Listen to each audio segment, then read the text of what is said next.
Hello, friends. Hello. And I am going to adjust something here. There we go. Yeah, okay. So today I have a Delta Right Balance fountain pen. Unboxing. This is a 1.1 stub. And of course, there's going to be ASMR throughout. Hopefully I did a good enough job covering up my name there on the package.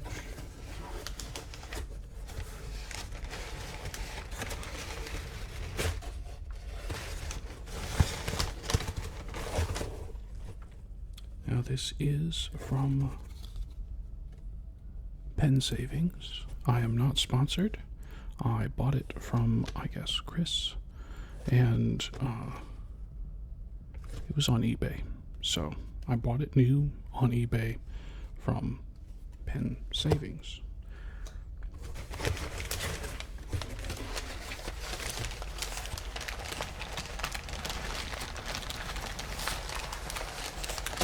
Ooh, look at that box. Doesn't that box look good? It's freaking huge.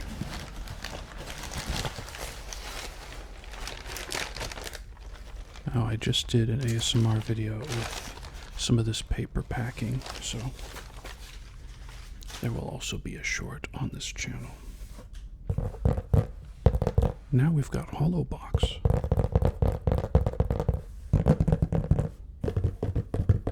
Ooh.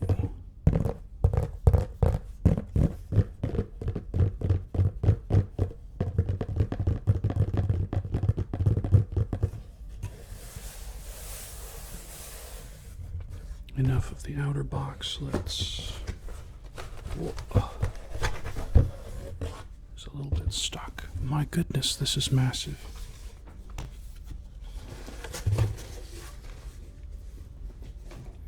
For reference,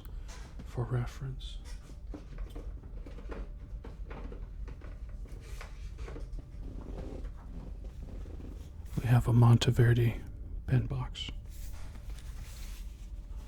The Monteverde is half size.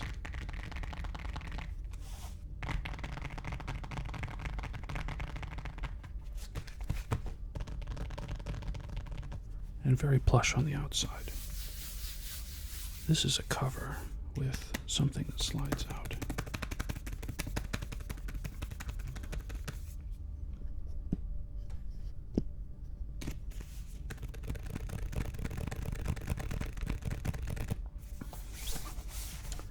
Delta Fine Writing Instruments. Since 1982. The embossing is not very deep, but it looks nice, I think. It's shiny, you see. Now how? Oh.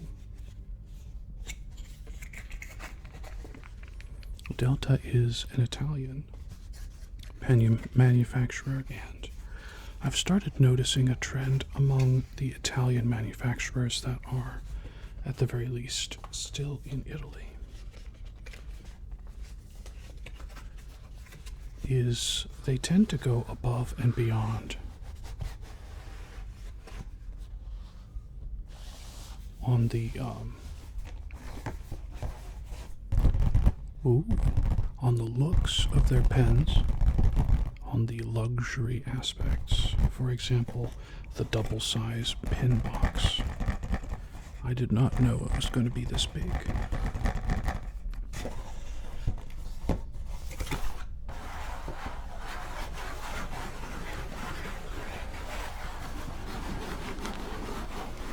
Now, a normal Delta, at least in my estimate, is between $300 and $600 US.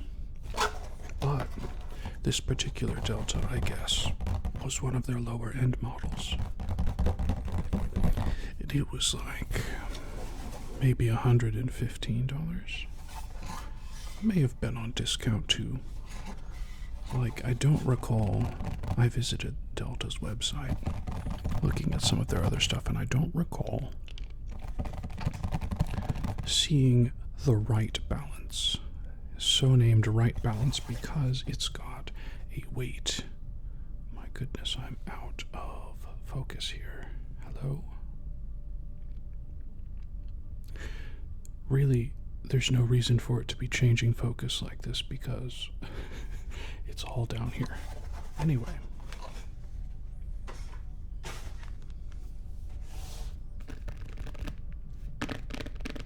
It's got a texture to it.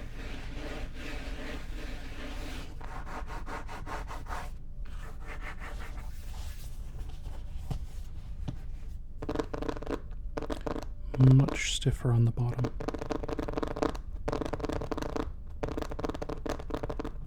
I like these kind of sharp sounds. Reminds me of rain a bit. Anyway, let's... Ooh. Okay. Turn it around. You can see there's a big bed for the pen to lay in, and we've got a Delta instructions, and they're telling you how to fill the pen. I really need a different light, I guess, than the light I've got.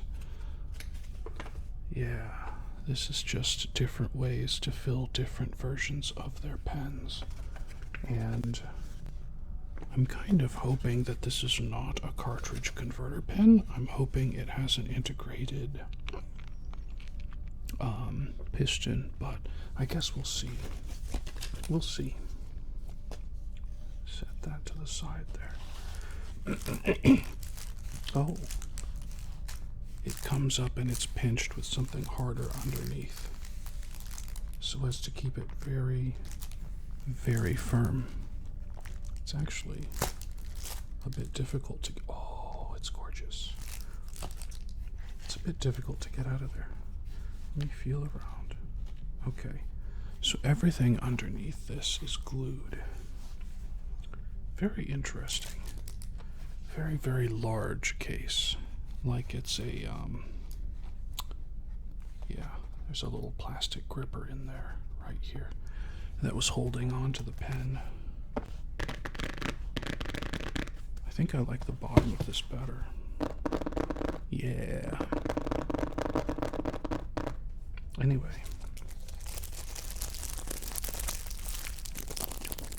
So I was saying about my impression with Delta and other pen brands, actually.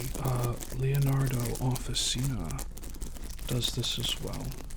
Look at all of these cap bands. 1, 2, 3, 4. And depending on the procedure, I suppose, it's kind of difficult to get that metal sized just right and to fit down there. And I guess that's further luxury. It definitely looks nice. This pen has got killer looks that you can't really see through the plastic right now.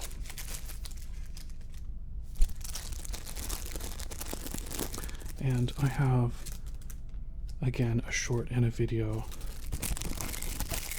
using this kind of plastic. Oh, it feels good. Oh my goodness. Oh, it's so smooth. I wish y'all could feel it. Look at that finish. Ooh, there's a streak of yellow. It's like tiger eye, I guess, or cat's eye. You know that wood that they highly polish? I don't think this is wood. The gold looks great, the gold hardware. Ho, ho, ho. Gorgeous. I do believe this is a steel nib. It feels like ABS plastic, but I could be wrong. This could be... It's got a little bit different feel than the normal. Okay, so if we post it... Oh! Oh! It's actually got a bit of a snap to it. Y'all, this pen is probably, yes, this is perfectly within my comfort zone here. And oftentimes when I'm writing with a pen, I'm actually back all the way there and holding it in a super loose grip.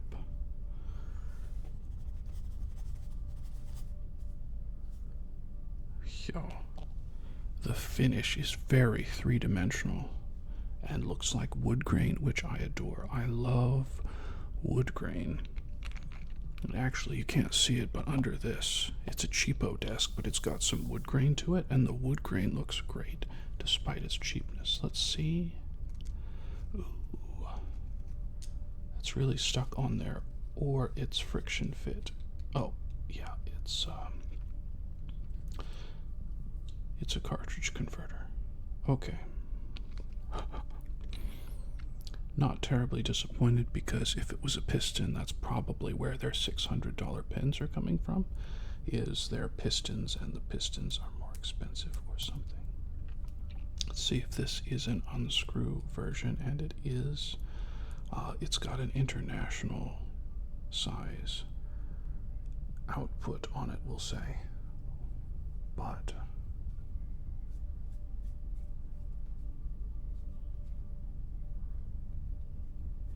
this is pretty sturdy.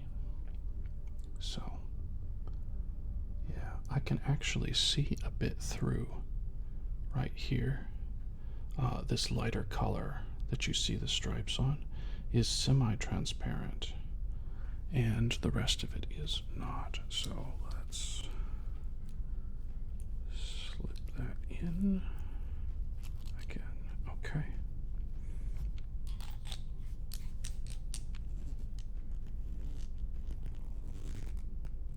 It does have a positive close, so you start screwing it for a bit and it's very easy, and then when it gets close to the top, it slows down and it becomes a lot more firm. And right here, yeah, you can actually hear the finish. That's how slick and smooth it is.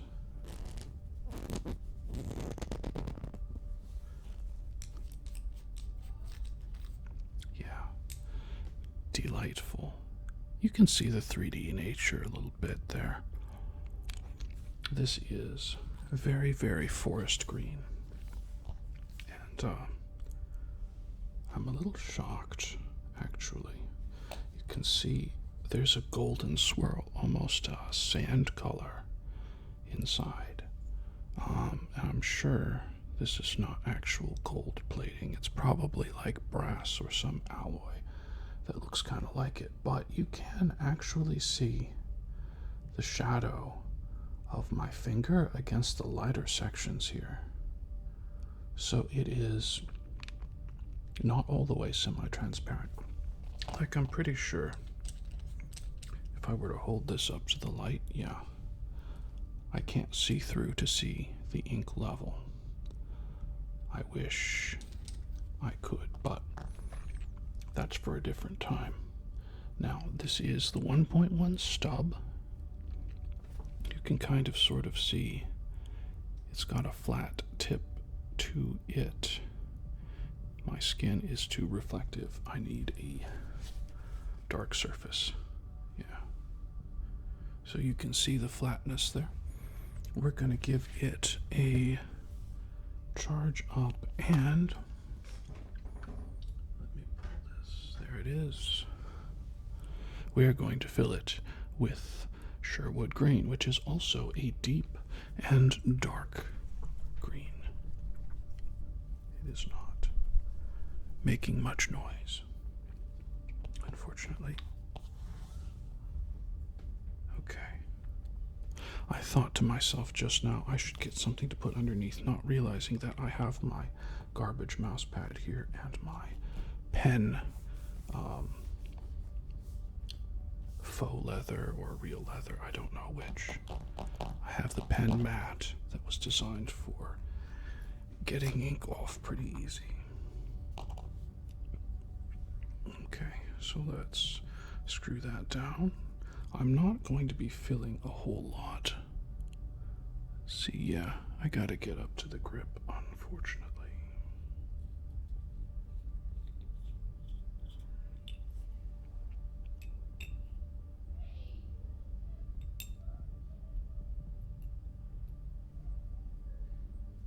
Very nice. Very nice. Goodness. Okay.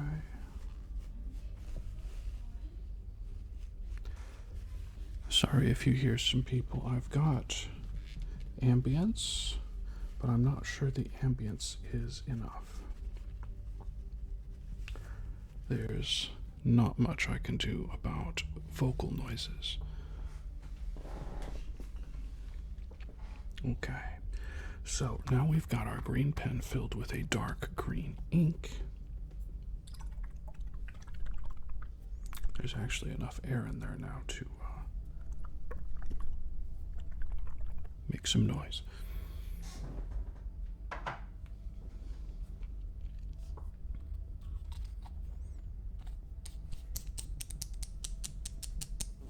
It does click a bit too.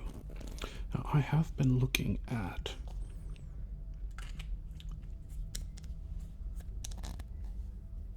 other versions of these pens because Delta has a lot of really good ones, and actually Maiora is a split off from Delta. When Delta temporarily stopped operating for a couple years, Maiora picked up the luxury Italian brand from one or more of the people that used to work there. But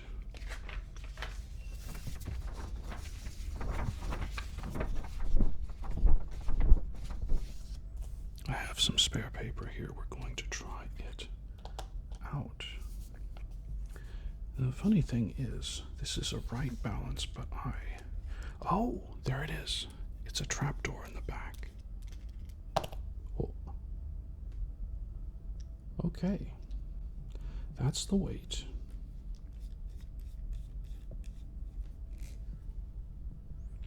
It's very light, just like a resin pen.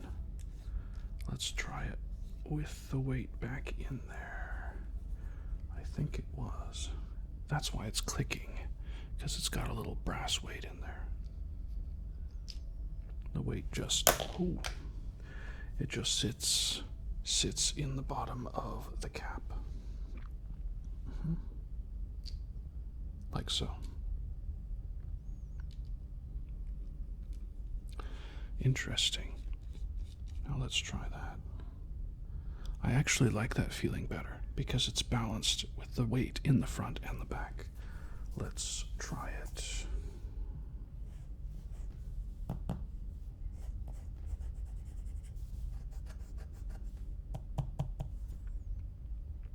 Did I or did I not just have this? I do a little too good of a job, I think, trying it out.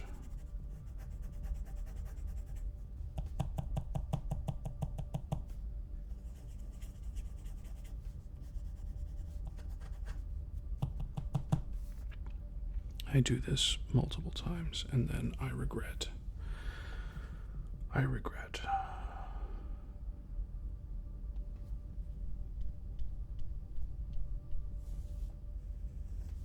Oh, there we go.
very smooth. Very, very smooth and wet.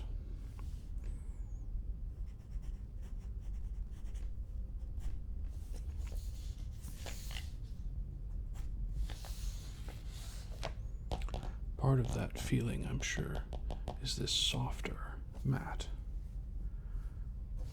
This diamine.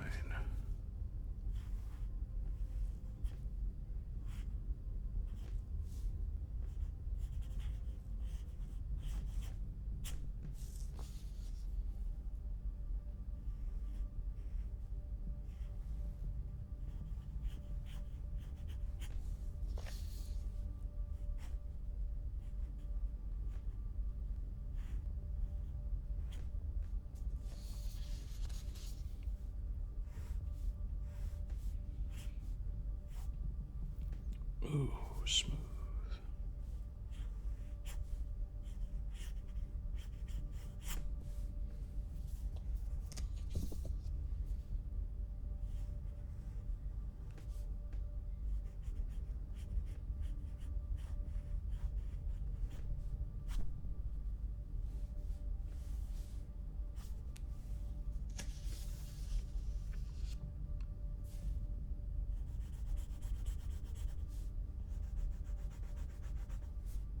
I don't know what else to do. Maybe the figure eights.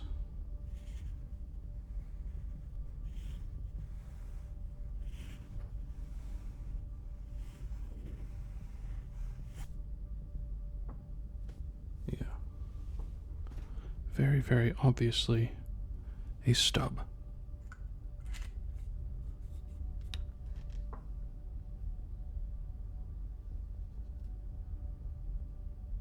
It's a little mysterious to me that the cap and the, it's got something embossed here.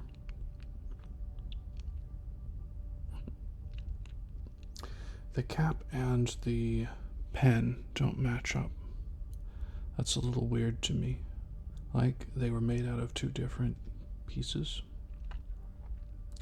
Maybe.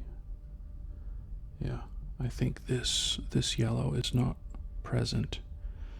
There's a little bit here, but it didn't look like it was fading out over here. It looked like it was continuing strong. And then it does feel good there. You can feel the connector, but the two are the same height. And up here, feeling around, it's very well matched. You can still feel where both of those rings are, but yeah, down here it's a little different. They didn't quite get it, but it's still fantastic. I mean, that looks amazing.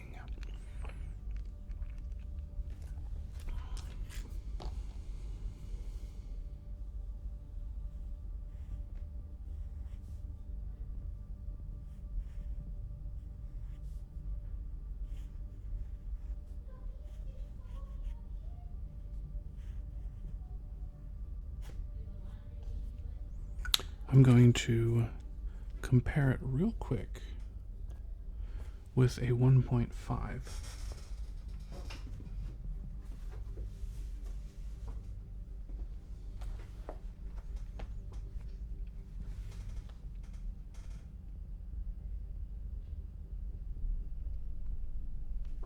I say as my 1.5 is actually downstairs in my work bag.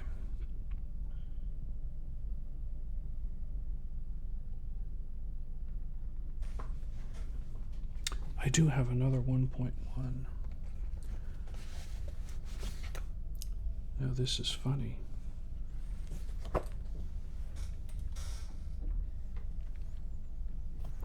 This is a Lamy All-Star with 1.1 stub. However,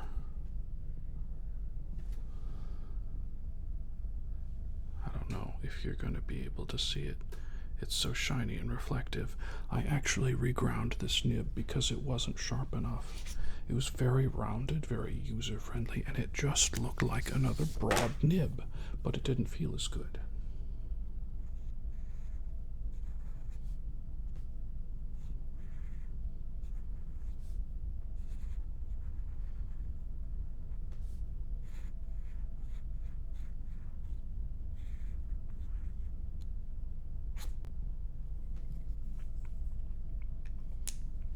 It still doesn't feel as good, but that's just the way it was. Now I do have other 1.1s. Yeah, you can really see that line variation. It's very good line variation, actually.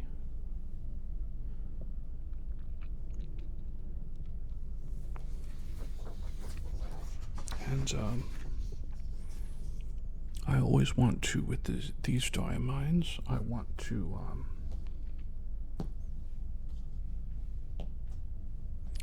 make sure I've got them on a very wet and juicy pen so that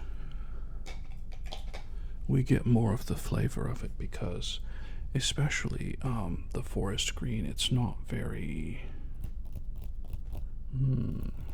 impressive, saturated. Like, I like it, but you don't get much character out of it unless you're putting down a lot of ink. Otherwise it just looks like a slightly boring off black, because it's a little unsaturated. It's more toward grayscale than it is like a pure green, as I would call it. But yeah, that's it. This is going to be an additional video going up on the channel. I appreciate you watching. Have a good one.